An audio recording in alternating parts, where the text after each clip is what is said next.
Well, hello there, and welcome back to the deep dive. I'm truly delighted you've joined us today. This is where we, take your sources, articles, research, maybe your own notes, and we really dig in. Our goal, well, it's to pull out those essential nuggets, those surprising facts, give you that shortcut to being well informed, hopefully with a chuckle or two along the way. Okay, let's unpack this. You've sent us an incredibly thoughtful guide today, really practical stuff. It's called Your Legacy Simplified, Smart Estate Planning for Seniors. And it comes straight from a fantastic resource we're going to be diving into, the Lively Later Life channel. What a wonderful choice, really, to help us all gain a bit more peace of mind for ourselves and our families. It really is. And what's so good about this guide, I think, is how clearly it lays out something so vital for Canadians, especially for our senior community. So our mission today is to take this great resource from Lively Later Life and make sure you walk away feeling, well, truly empowered and clear about your legacy, making sure your wishes are honored and your loved ones looked after, without all that unnecessary stress or financial hitches. Could agree more.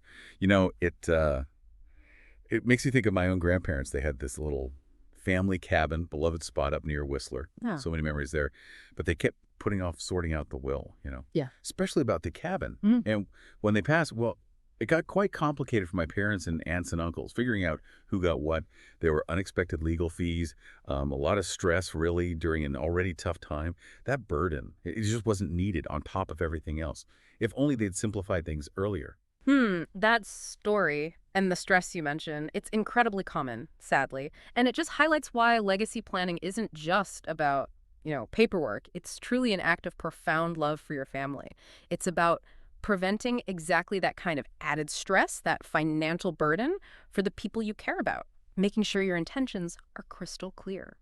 So as you're listening today, what comes to mind for you? Maybe you're wondering about a specific part of your own estate. Or perhaps you started planning and have a question that's just been nagging at you. We're going to break down the essential documents today, talk about clear communication, which is often overlooked, and share some really valuable tips from the guide. Tips on minimizing probate fees and taxes, specifically thinking about British Columbia, but also relevant across Canada. We're here to help simplify it all. Let's start with this. Legacy planning is way more than just, scribbling out a will. What's often missed, I think, is that it's really about ensuring your values, your wishes, your care for your loved ones. It continues long after you're gone. That's exactly it. It's a profound act of kindness, really, and responsibility. Because, well, without a clear plan, your estate can get tangled up in lengthy, costly legal processes. And that, unfortunately, can spark disputes among family. And crucially, your assets might not end up where you intended at all, leading to, unintended outcomes. Right. That's the real power here, isn't it? A good plan has so many benefits you might not even see at first. One, it makes your wishes totally clear who gets what, who looks after the dog, everything. Two, it massively cuts down stress for your loved ones. They don't have to guess or wade through legal stuff when they're grieving. Three, it genuinely saves money. Good planning reduces taxes, probate fees, legal costs significantly. And vitally, especially if you have dependents, a spouse, kids with special needs, it ensures they're provided for. Their care continues. What often surprises people is just how much control you actually maintain over your final wishes through this process. Think of it less like a chore and more like writing your final love letter. It's a thoughtful gesture, protects and provides for the people the causes you cherish long after you're gone. It's a gift, really. Clarity and peace turns potential chaos into calm. It's a powerful way to think about it, a love letter. Okay, so how does one actually start writing that letter? What are the essential documents, the real backbone of this plan? Well, the cornerstone, naturally, is your will. That's the legal document outlining exactly how you want your assets distributed after you pass. It names your executor, or personal representative, as we call them here in BC, who carries out your wishes. And if you have minor children, super important, it names a guardian. But here's the critical bit, and something many don't quite get. If you die without a will, that's called dying intestate, the government steps in. Provincial law dictates how your assets are split up, and that might be totally different from what you'd have wanted. Your voice is just gone from the process. Oof, that's a stark reminder. A will is crucial. But what about managing things before someone passes? If they, become unable to make decisions, that gets confusing. Absolutely. And that's where powers of attorney, or POAs, come in. This document lets you appoint someone to handle your financial and legal decisions while you're alive, but unable to maybe due to illness or injury. Crucial for managing bills, investments, property without needing court intervention. And here in BC specifically, we call them enduring powers of attorney if they stay valid, even if you become mentally incapable. Okay. Enduring powers of attorney for financial and legal stuff. What about healthcare decisions then? Is that the same document? Or something else? Let's feel really personal. Excellent question. That's a key distinction. For healthcare and personal care decisions, especially here in BC, you need what's called a representation agreement. This lets you appoint someone your representative to make choices about, say, where you live, medical treatments, even who visits you if you can't make those decisions yourself. It really works alongside a power of attorney, POA for money and legal, rep agreement for health and personal care. Okay, I think I'm getting this. So it's vital not to mix them up. A will is for after death your legacy. Powers of attorney and representation agreements are for while you're alive but incapacitated. Different jobs, but all critical pieces. That's a key takeaway. Precisely. And a big part of smart planning is making sure your beneficiaries actually get as much of your legacy as possible, not seeing it eaten up by fees and taxes. Right, which brings us to something potentially significant here in BC, probate fees. When a will is probated, that means legally validated by the court, there's a fee based on the estate's value.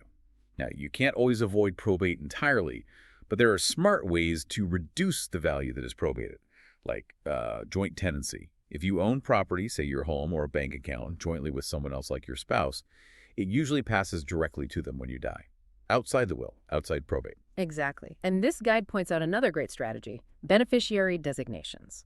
For things like RRSPs, RIFs, TFSAs, life insurance policies, you can name a beneficiary directly on the account or policy itself. These assets then typically bypass probate altogether, go straight to the person you named. It's a very effective way to save on those fees. The impact can be quite substantial. Okay, probate covered. Now, taxes. People often get confused here. Canada doesn't have an inheritance tax for beneficiaries, right? But taxes still come into play. That's right. No inheritance tax paid by the person receiving the inheritance. But, and this is where it gets interesting, the deceased person's final income tax return can face significant taxes. For instance, the full value of an RRSP or RIF is usually counted as income in the year of death. It could be taxed at your highest marginal rate. Ouch! That can mean a big final tax bill unless it rolls over to a surviving spouse or a dependent child with a disability. That defers the tax. Life insurance proceeds, though, usually tax-free for the beneficiary, makes it a powerful tool. So strategies like joint tenancy and beneficiary designations, they're not just cutting red tape, they're real financial shortcuts for your loved ones.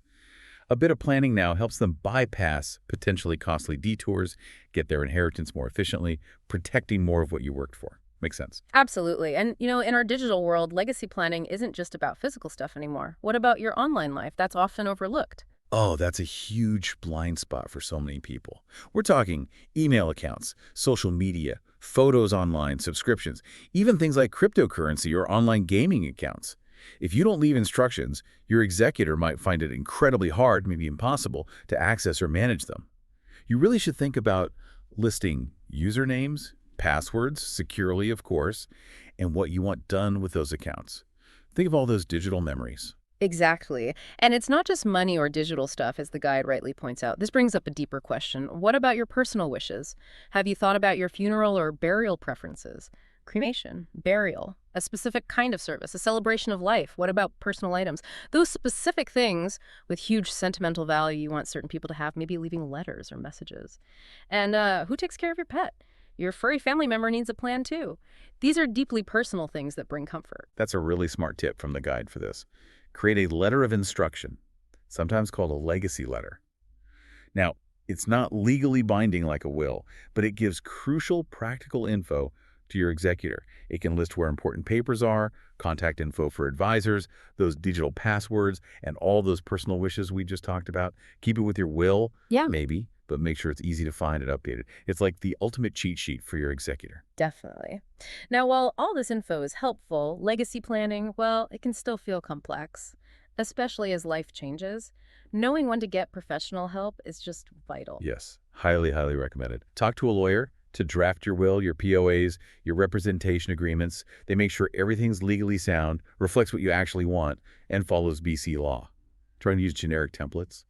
honestly can lead to big errors, costly errors later on, creating the exact stress you're trying to avoid. Like with my grandparents' cabin, a legal hiccup easily avoided with an expert eye. Right, and you should really think about talking to a financial advisor too. They can help you understand the tax side of things, optimize those beneficiary designations, structure your estate to minimize taxes and fees. Often the best plan comes when your lawyer and financial advisor work together, a team approach for you. And finally, a really key choice. Who you pick as your executor, your personal representative, it's a big job. Choose someone trustworthy, organized, capable, really capable. If they feel overwhelmed or if your estate's quite complex, you could appoint a professional, like a trust company. Though, naturally, there are fees for that. Okay, here's maybe the most crucial piece of advice from this guide, and from us. Don't delay. Life is just unpredictable. Even a basic will is so much better than no will at all. Here in BC, there are many excellent lawyers specializing in wills and estates. A quick search online for Estate Planning Lawyer BC, or just ask trusted friends for recommendations. It's a great start. Protecting your family's future. It really begins today. So what does this all boil down to for you? We've really dug deep into simplifying smart legacy planning today. Thanks to that excellent guide, we've covered those crucial documents, handling your digital footprint, ways to save your loved ones money, and a lot of stress down the road. And if we connect this to the bigger picture, well, this deep dive really shows how planning ahead isn't just about dollars and cents. It's about a profound, ultimate act of love, foresight, securing your legacy, ensuring your family's future is bright and clear, without those unnecessary burdens. It's truly a gift. Which raises an important question for you to think about. Beyond the financial side, what part of your legacy do you most want to ensure lives on? Clearly, vibrantly. What values, what stories, what cherished memories do you want to be absolutely sure you pass down? And on that note, if you found this deep dive valuable today, we really strongly recommend checking out more from the source you provided, the Lively Later Life channel.